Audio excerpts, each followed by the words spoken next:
If you log onto Facebook Marketplace right now, or browse the Kijiji real estate section, or look at the desperate assignment sale groups on WhatsApp, you will see a graveyard. It is a digital cemetery of broken dreams and financial ruin. There are thousands of listings for condos and townhouses in the Greater Toronto Area, in Vancouver, in Calgary, and in Kitchener-Waterloo, all screaming the same desperate message: motivated seller, below purchase price, must sell before closing. These are not investors taking profit. These are people who are drowning. They bought pre-construction units in 2022 or 2023 at the absolute peak of the market bubble. They bought into the hype. They listened to the real estate agents who told them that real estate only goes up. They signed contracts for $1.2 million shoeboxes, believing that by the time the building was finished in 2026, interest rates would be low and the value would be $1.5 million. They were wrong. Dead wrong. Today, the building is finished. The keys are ready, but the unit is not worth $1.5 million. It is worth $900,000, and interest rates are not 2%. They are substantially higher. The bank appraisal has come in short, hundreds of thousands of dollars short. The buyer cannot get a mortgage to cover the purchase price. They are trapped, and so many of them are making a fatal calculation. They are sitting at their kitchen tables, looking at their finances, and deciding to walk away. They think that if they just refuse to close, if they just ghost the developer, the worst thing that can happen is they lose their deposit. They think, okay, I lose my $200,000, it hurts, but at least I am free. I am here to tell you today that this is the single most dangerous financial misconception in Canada right now. You are not free. You are not walking away. You are walking directly into a legal buzzsaw that will shred your financial future for the next decade. The developers are not just keeping your deposit. They are suing you. They are hunting you down for the difference in price, for the carrying costs, for the legal fees, and for the interest. This is the deposit trap, and the steel jaws are snapping shut on thousands of Canadians as we speak.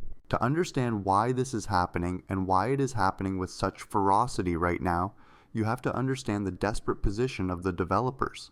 For years, developers in Canada were the kings of the castle. They printed money. But today, they are just as broke as you are. They borrowed hundreds of millions of dollars to build these towers at variable interest rates. Their construction costs skyrocketed due to inflation and the carbon tax. Their margins have been obliterated. They have construction loans coming due this month. The banks are breathing down their necks, demanding repayment. They cannot afford to let you walk away. If you don't close, they don't get paid. If they don't get paid, they default on their construction loans. So they have instructed their armies of lawyers to adopt a scorched earth policy. No mercy, no negotiations. If a buyer fails to close on the occupancy date, sue them immediately. Sue them for everything they have. We are seeing lawsuits filed for millions of dollars against regular moms and dads, against young professionals, against Uber drivers who speculated on a condo. The courts in Ontario and British Columbia are being inundated with breach of contract claims. This is a bloodbath, and the media is barely covering it because they are too afraid of spooking the remaining buyers. Let's break down the math of this nightmare, because numbers do not lie. Let's take a typical example of a pre-con victim. Let's call him Jason. Jason bought a 2-bedroom condo in a suburb of Toronto in February 2022. The purchase price was $1 million. He put down a 20% deposit over 2 years. That is $200,000 of his hard-earned money. He thought he was investing. Fast forward to January 2026. The building is registered. It's time to close. Jason goes to the bank to get a mortgage. The bank sends an appraiser. The appraiser looks at the market, a market that has been decimated by high rates and a flood of inventory, and says, sorry, this condo is only worth $700,000 today. This is the appraisal gap. It is $300,000. The bank will only lend Jason 80% of the current value, which is $560,000. Jason needs to come up with the rest of the money to pay the developer the full $1 million. He has already paid $200,000. He gets $560,000 from the bank. That is $760,000. He is still short $240,000. He doesn't have it. He can't borrow it. His parents don't have it. So Jason decides to walk away.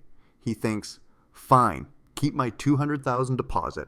I'm out. He stops answering the developer's emails. He thinks the nightmare is over. 6 months later, there is a knock on his door. It's a process server. He is being sued. Here's what happened. The developer took the unit back. They put it on the market. But because the market is flooded with distressed inventory, they couldn't sell it for $1 million. They couldn't even sell it for $700,000.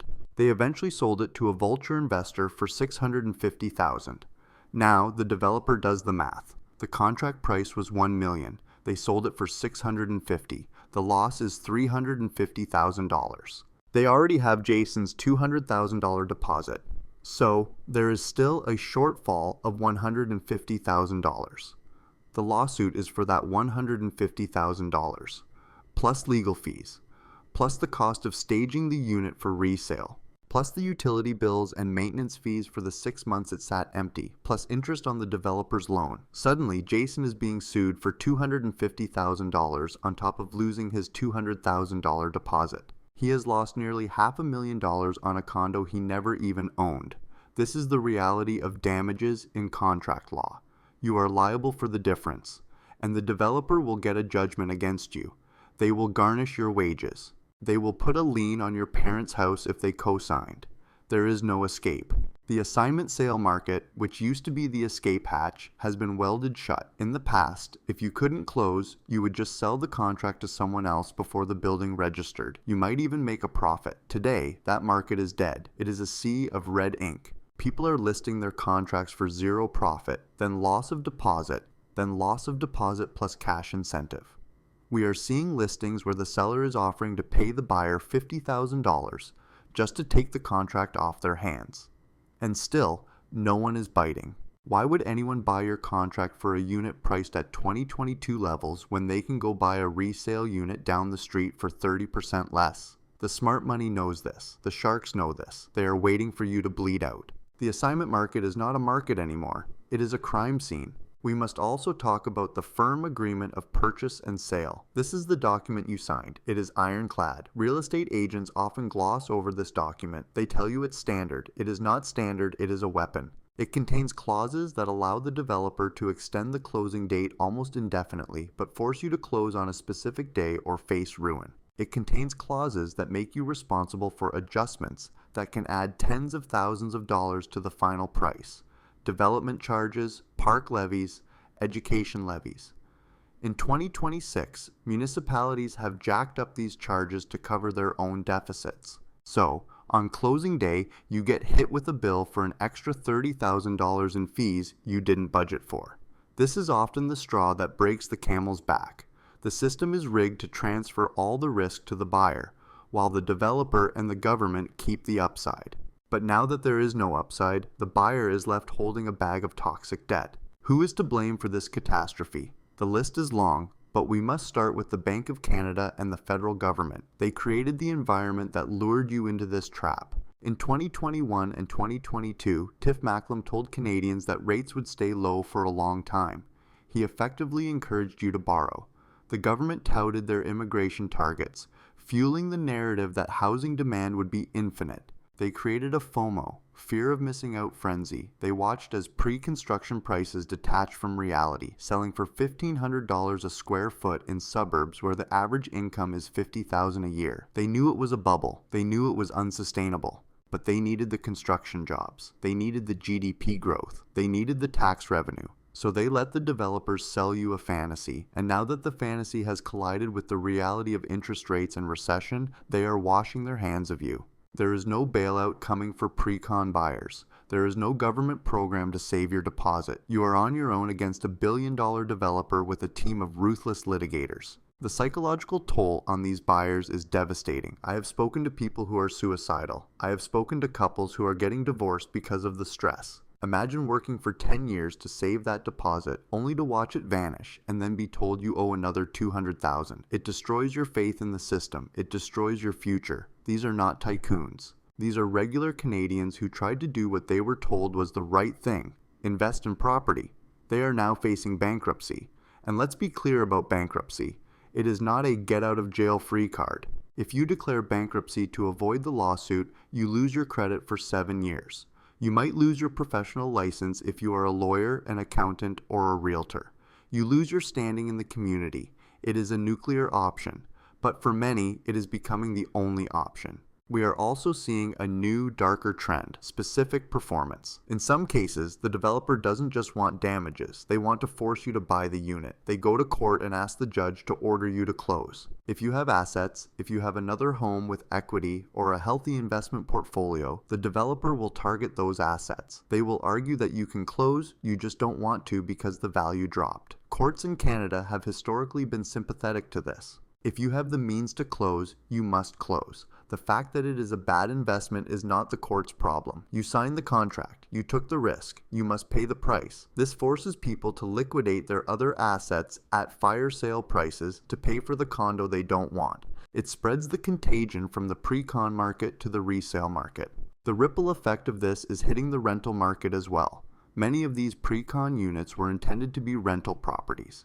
The buyers were investors who planned to rent them out to cover the mortgage. But now, with interest rates where they are, the mortgage payment on that $1 million unit is $5,000 a month. The market rent is only $2,500. The investor is looking at a negative cash flow of $2,500 a month. That is $30,000 a year in losses. They cannot sustain that, so even if they manage to close, they try to sell immediately, but they can't sell, so they act as desperate landlords, trying to squeeze tenants, or they default later. This creates instability for tenants, who might move into a unit only to have the bank foreclose on the landlord 6 months later. It is a mess. What makes this situation even more infuriating is the asymmetry of information. The developers knew the market was softening. They have access to real-time data, but they kept selling. They kept launching new projects. They kept telling you that now is the best time to buy. They pumped millions into marketing campaigns featuring glitzy renderings of swimming pools and rooftop patios, distracting you from the fine print in the contract that said, "Price is firm regardless of market value." They sold you a lifestyle, but they delivered a liability. And now they are playing the victim. They say, "We have bills to pay too." While that is true, they are the ones who speculated on land prices. They are the ones who pushed the envelope on pricing. But the individual buyer is the one paying the ultimate price. So, what should you do if you are caught in this trap? If you have a closing coming up in 2026, listen to me carefully. Do not bury your head in the sand. Do not ignore the emails. The problem will not go away. It will get exponentially worse. You need legal advice immediately, and not from the lawyer who helped you sign the contract. You need a litigation lawyer. You need to understand your exposure. In some rare cases, there might be a technicality in the disclosure statement that allows you to get out. Maybe the unit is materially different from what was promised. Maybe the occupancy date was delayed beyond that outside date. You need to look for any loophole, any crack in the armor, but do not bank on it that the contracts are written to favor the developer. If you cannot close, you need to communicate, but be careful what you say. Anything you say can be used against you in the lawsuit. Do not admit liability. Do not say, "I can't afford it." Let your lawyer handle the communication. Sometimes you can negotiate a mutual release. This is where you agree to forfeit the deposit, and in exchange, the developer agrees not to sue you for the shortfall. This is the best case scenario for a walking away buyer. You lose the deposit, but you save your future earnings. Developers might agree to this if they think you have no assets to sue for. They don't want to spend $50,000 on legal fees to get a judgment against someone who is broke. They would rather take the unit back, keep the deposit, and move on. But you have to prove you are broke. You have to open your kimono and show them you have nothing. It is humiliating, but it is better than a lawsuit. However, if you have assets, if you have a job, if you have a pulse, they will come for you. The deposit trap is designed to be inescapable. It is a feature, not a bug, of the Canadian real estate system. It keeps the wheels turning even when the engine has exploded. It forces capital to flow into construction projects even when the market signals say stop. It sacrifices the individual for the sake of the industry. And for those of you watching who are thinking of buying a pre-construction unit right now, stop. Look at the carnage around you. Look at the lawsuits. Look at the negative equity. Why would you sign a contract today to buy something for a fixed price in 4 years when you have no idea what the interest rates will be, what your job situation will be, or what the market will be? You are gambling with money you don't have. The era of easy money in pre-con flipping is over. It is dead. It is buried. Do not try to resurrect it. You will only end up in the graveyard with the others. The pre-con market in Canada has become a Ponzi scheme that ran out of new money. The early buyers made money by selling to the later buyers, but the chain has broken. The last person in is the one holding the bag, and right now, that person is you. The developer has your money. The bank won't give you a loan, and the courts are waiting to garnish your wages. This is not investment, this is entrapment. We are entering a phase of the crash where the legal battles will define the market. The headlines in 2026 will not be about record prices. They will be about record bankruptcies. They will be about class action lawsuits. They will be about the total collapse of trust in the housing sector. If you are in this situation, I am sorry. It is a nightmare. But you need to wake up and fight. You need to protect whatever assets you have left. Do not let the developer take your future as well as your deposit. And if you are on the sidelines, stay there. Cash is king. Patience is power. Do not step into the trap just as the jaws are snapping shut. Subscribe to Canada Property Watch. We will keep exposing the legal realities that the real estate industry tries to hide. We will tell you the truth about the contracts, the lawsuits, and the traps. Stay informed or stay broke. The choice is yours.